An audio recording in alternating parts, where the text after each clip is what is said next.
हर रोज एक नई कहानी देखने के लिए चैनल को सब्सक्राइब करें और बेल आइकन दबाना ना भूलें। सुबह के समय सरस्वती पूजा करके हाथों में पूजा की थाली लिए पूरे घर में घूम घूम कर आरती दिखा रही होती है।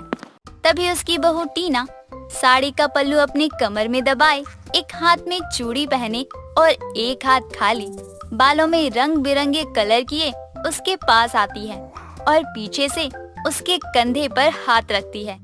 तभी सरस्वती पीछे मुड़ती है और उसे ऐसे छपरी स्टाइल में देखकर डर जाती है और जोर से चिल्लाती है, जिस पर टीना उससे कहती है, आइला कितनी जोर से चिल्लाती है रे तू, बॉडी का पूरा सिस्टम ही हिल गया।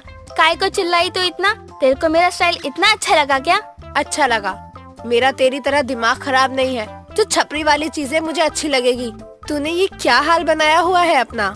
माँ जी, ये तो मेरा आज का स्टाइल है। तेरे को अच्छा लगा ना? जैसे तुझे करंट लगा मेरे को देखकर, ऐसे ही झटका मेरे बंदे को भी लगेगा। बंदा? अब ये बंदा कौन है? किसकी बात कर रही है तू? ये माँ जी, तू खिसके लिए क्या? बंदा मतलब मेरा पति, और कौन? भगवान जाने मैंने पिछले जन्म में कौन से पाप किए थे जो मुझे तेरे जैसी छपरी बहू मिली, जिसे ना पहनने ओढ़ने का तरीका है ना ही बात करने का। अपनी सास को तू बोल रही है, वो कम था क्या जो अब अपने पति की बेइज्जती भी कर रही है? सरस्वती अपनी बहू टीना को उसकी छपरी हरकतों के लिए सुना ही रही होती है कि तभी उसका बेटा अक्षय ऑफिस जाने के लिए तैयार होकर नीचे आता है और टीना को ऐसे छपरी स्टाइल में तैयार देखकर हंसते हुए कहता है, ये क्या हुलिया बना रखा है तुमने अपना? माँ ने तुम्हारा नाम बिल्कुल सही रखा है, छपरी बहू। ऐसे बाहर मत निकल जाना, लोग डर जाएंगे। तुझे हंसी आ रही है इसकी छपरीपना देखकर, लेकिन मुझे गुस्सा आ रहा है। देख, मैं तुझे आखिरी बार समझा रही हूँ, अपनी पत्नी को समझा दे कि अगर इसे मेरे घर में रहना है तो ये अपना छपरीपना छोड़कर एक संस्कारी बहू की तरह रहे। पूरी सुबह ही खराब कर दी। सरस्वती इतना कहकर वहाँ से चली जाती है। थोड़ी देर बाद अक्षय भी अपने ऑफिस के लिए निकल जाता है। समय बीतता है और समय के साथ टीना की छपरी वाली आदत कम होने की जगह और बढ़ती ही जा रही थी। एक रोज शाम के समय वो अपनी पड़ोसन विमला के साथ बैठी बात कर रही होती है। तभी टीना उसके लिए चाय लेकर आती है और उसके छोटे छोटे रंग बिरंगे बालों और डार्क मेकअप को देखकर विमला हैरान होकर कहती है, हाय दैया सरस्वती, ये तेरी बहू ने अपने बालों पर क्या हरा पीला कर रखा है। ऊपर से ये लड़का है या लड़की, कितने छोटे छोटे बाल कर रखे हैं इसने। ये आंटी, इट्स माय स्टाइल। झक्कास है ना एकदम, बिल्कुल कूल। क्या बोलती है तू? तूने मुझे तू कहा? सरस्वती, ये तेरी बहू अपने से बड़ों को तू कहती है और ये कैसी छपरी जैसी हरकतें कर रही है और उनकी तरह ही बोल भी रही है। ये तेरी बहू है या तेरी छपरी बहू है? ये आंटी, तूने छपरी किसको बोला? देख आंटी, मेरा दिमाग ज्यादा मत खिसका, ठीक है ना? मेरे घर आई है इसलिए मैं तुमको कुछ बोल नहीं रही। अगर तू मेरे को बाहर मिलती ना, तब मैं तेरे को बताती कि छपरी कौन होते हैं। चुप हो जा बहू, भगवान के लिए चुप हो जा तू। अब दिखाने के लिए बचा ही क्या है? तेरी बोली भाषा, तेरा तौर तरीका ही बता रहा है कि तू एक नंबर की छपरी है। सरस्वती, तुझे लड़कियों की कमी पड़ गई थी क्या जो इस छपरी लड़की को अपने घर की बहू बना लाई? तूने मेरे को फिर छपरी बोला? तुझे तो मैं अभी बताती है। टीना इतना कहकर विमला को मारने के लिए उसके पीछे भागती है। तभी विमला उससे डर कर अपने घर भाग जाती है। ये सब देखकर सरस्वती को बहुत गुस्सा आता है और वो अपनी बहू का हाथ पकड़कर रोकते हुए कहती है, बहू, ये क्या कर रही है तू? ये क्या छपरी वाली हरकतें कर रही है? कोई अपने से बड़ों को ऐसे मारने के लिए भागता है क्या? ये माँ जी, तेरा दिमाग खिसकेला है क्या? सुनाना अपनी पड़ोसन को चाहिए तुझे, और तू मुझे ही सुनाई जा रही है। पहले तो तू ये अपना तू करना बंद कर, क्योंकि अपने से बड़ों को तू नहीं आप बोला जाता है। मैंने ये बात तुझे कितनी बार समझाई है, लेकिन तुझे किसी की सुननी कहाँ होती है। आज विमला के साथ तूने जो किया है वो रो रो कर पूरे मोहल्ले में बताएगी। मैं कहीं मुंह दिखाने लायक नहीं रहूंगी अब। बताने दो, मेरे को कोई फर्क नहीं पड़ता।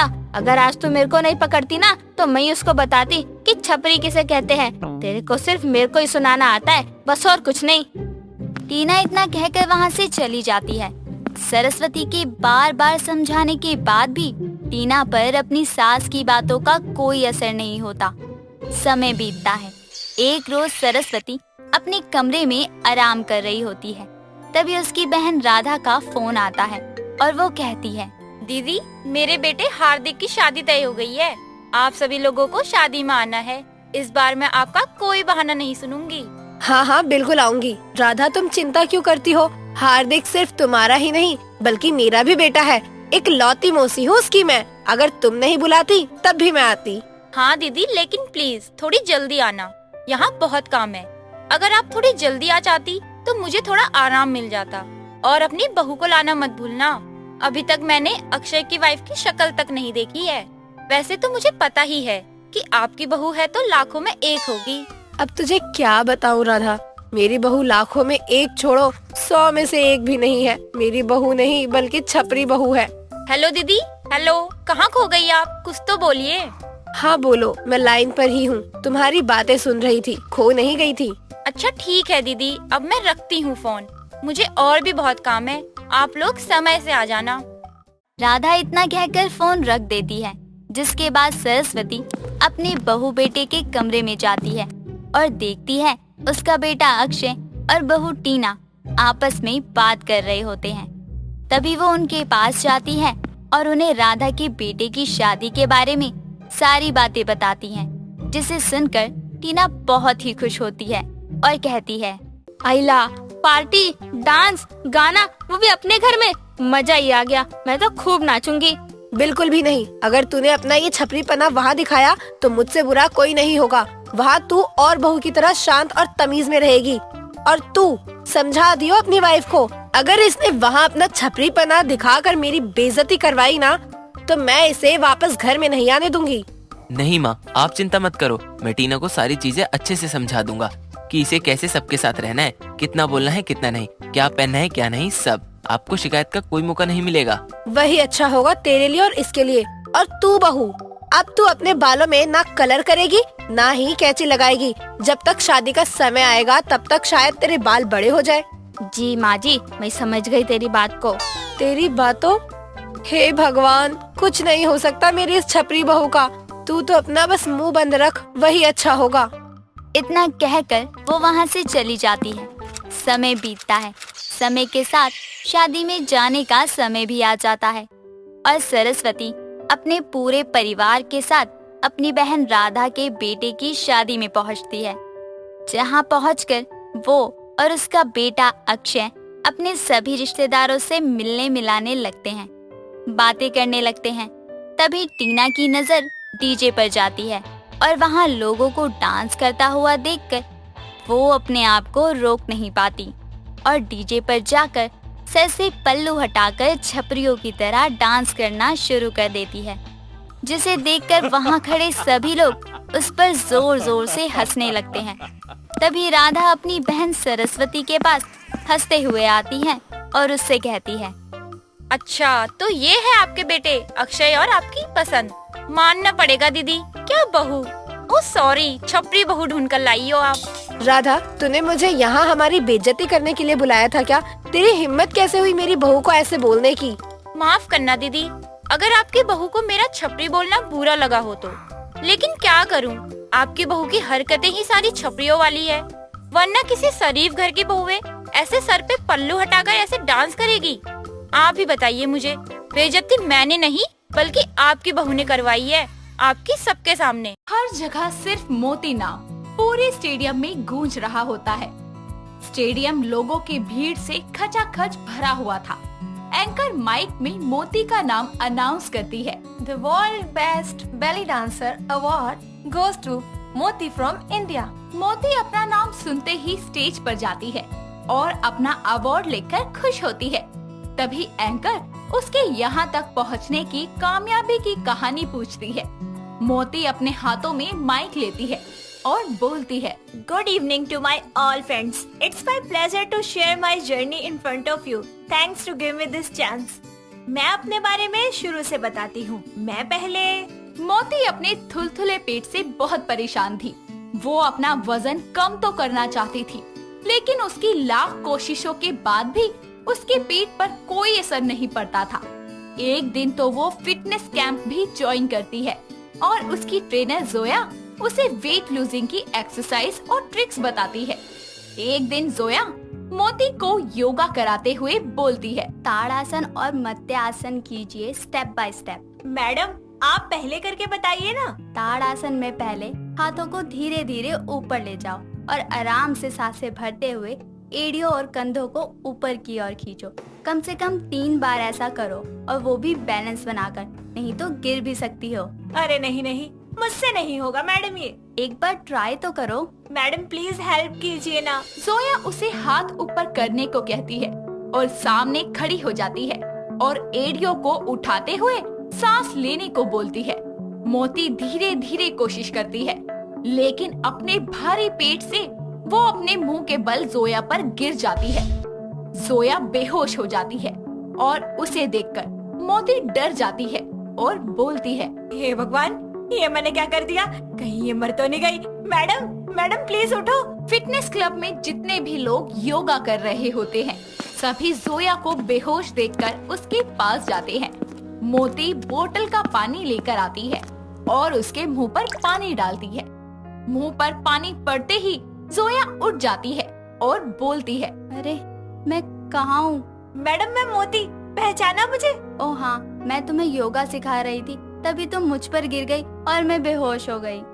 सॉरी मैडम, आप ठीक तो है ना? तो मुझे आगे सिखाइए। ना बाबा ना, मैं तुझे नहीं सिखा सकती। आज तो मैं मरते मरते बची हूँ और एक आधा दिन तुझे सिखाया तो कहीं स्वर्ग ही ना पहुँच जाऊँ। मेरी जान बख्श दे मेरी बहन। मैडम मैं आगे से पूरा ध्यान रखूंगी और प्रैक्टिस भी अच्छे से करूंगी। जोया उसे मत्स्यासन के बारे में सिखाती है। वो उसे मुंह के बल लेटने को कहती है और अपने हाथों से पैरों को पकड़ने को कहती है। जोया उसे करने को कहती है और मोती लेट जाती है और धीरे धीरे अपने हाथों को पीछे की तरफ खींचते हुए चिल्लाने लगती है। अरे मैडम मैं फंस गई, मुझे निकालो इस हाथों के जाल से। मैडम प्लीज बचाओ मुझे। जोया जल्दी से उठकर उसके हाथों को सीधा करने की कोशिश करती है, लेकिन जब उसे उठाने जाती है तो उसे उठाने के चक्कर में खुद ही गिर जाती है और उसको दिन में चांद तारे नजर आने लगते हैं। जोया उसे बोलती है, बहन तू मुझे जिंदा घर जाने दे। मैं मेरी माँ की एक लौती संतान हूँ। मेरी जान अब तेरे हाथों में है। प्लीज मुझे छोड़ दे। मैं आज से कभी किसी को योगा नहीं सिखाऊंगी। मैं ये शपथ लेती हूँ। ऐसा सुनते ही फिटनेस क्लब के सारे लोग जोया और मोती पर हंसते हैं। जोया और मोती दोनों निराश होकर अपने अपने घर चली जाती है। मोती घर जाकर रोने लगती है और उसे रोता हुआ देखकर उसकी माँ कांता आती है और उसे बोलती है, क्या हुआ मेरी मोटो, तू रो क्यों रही है? माँ आज मेरे साथ बहुत बुरा हुआ। मोती कांता को सारी बात बताती है और कांता उसे समझाते हुए चुप करवा देती है। उसका मन बहलाने के लिए वो उसे शाम को एक पार्टी में जाने के लिए तैयार होने को कहती है। तू तो मेरा बहादुर बच्चा है, ऐसे रोते नहीं है। चल आज शाम को तुझे एक अच्छी जगह लेके चलती हूँ, चलेगी ना? कहाँ जाना है माँ? शाम को मेरी फ्रेंड के बेटे का बर्थडे है, उसने हमें इनवाइट किया है। ठीक है माँ, मैं शाम को चलूंगी। कुछ देर में शाम होती है और मोती एक नारंगी कलर का क्रॉप टॉप पहनकर शीशे के सामने खड़ी होती है और बोलती है, यार ये टॉप कितना अच्छा लग रहा है, लेकिन मेरा पेट वो तो इतना मोटा है, इस पर तो ये बिल्कुल सूट नहीं करेगा। कांता मोती के कमरे में आती है और उसे शीशे में बात करते हुए देखकर बोलती है, कितनी ब्यूटीफुल लग रही है मेरी बेटी, एकदम पटाखा। कहाँ माँ, ये मेरा पेट देखो, ड्रेस से बाहर निकलकर जीभ चिढ़ा रहा है मुझे। ओहो, तू भी ना बहुत सुंदर लग रहा है ये तेरे पर, और तू यही ड्रेस पहन कर जाएगी। मैंने कह दिया तो कह दिया। ठीक है माँ। हाय रे मेरी मोटो, नजर ना लगे तुझे। वो दोनों पार्टी में पहुंचकर खाना खा लेते हैं।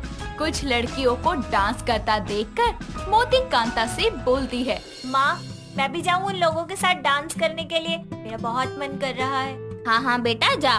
मोती स्टेज पर जाने के बाद डांस करने लगती है और उसका शरीर और पेट भारी होने की वजह से वो ठीक से डांस भी नहीं कर पाती और उसके लचीलेपन की वजह से उसका पेट बाहर की ओर निकल रहा था।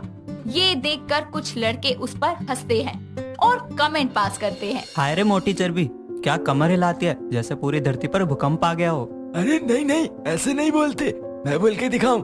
ऐसा लग रहा है सिलेंडर पूरा का पूरा घूम रहा है स्टेज पर। नहीं नहीं, ये तो पूरा ड्रम लग रही है भाई। वो तीनों मोती का मजाक उड़ाते हुए बहुत हंसते हैं। मोती डांस बंद कर देती है, लेकिन थोड़ी देर बाद एक अंकित नाम का लड़का उन तीनों से लड़ने लगता है और उन तीनों को पार्टी से भगाने के बाद मोती के पास आता है।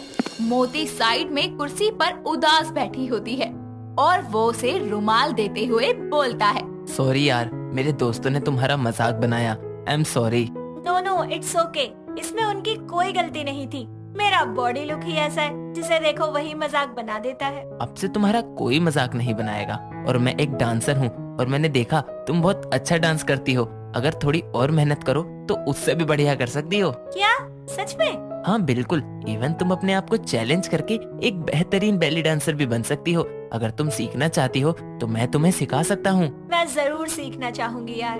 तुम मेरा नंबर ले लो और कल से ही मेरे डांस एकेडमी आ जाना। जी जरूर। वो दोनों आपस में बातें करते हैं और तभी मोती की माँ आकर उन दोनों से बातें करती है और फिर दोनों अपने अपने घर चले जाते हैं। अगले दिन मोती उसकी डांस एकेडमी जाती है और उसे डांस की क्लासेस लेना शुरू कर देती है, जिसकी वजह से उसका वजन और पेट धीरे धीरे कम होने लगता है। थोड़े दिनों बाद एक साथ रहते रहते उनकी दोस्ती प्यार का रूप ले लेती है और अपने पेरेंट्स की रजामंदी से वो दोनों शादी कर लेते हैं। लेकिन वो डांस करना कभी नहीं छोड़ती। वो एक दिन टीवी पर एक इंटरनेशनल डांस शो देखती है और अंकित को बोलती है, अंकित, मैं इस कंपटीशन में हिस्सा लेना चाहती हूँ, प्लीज मेरी हेल्प करो।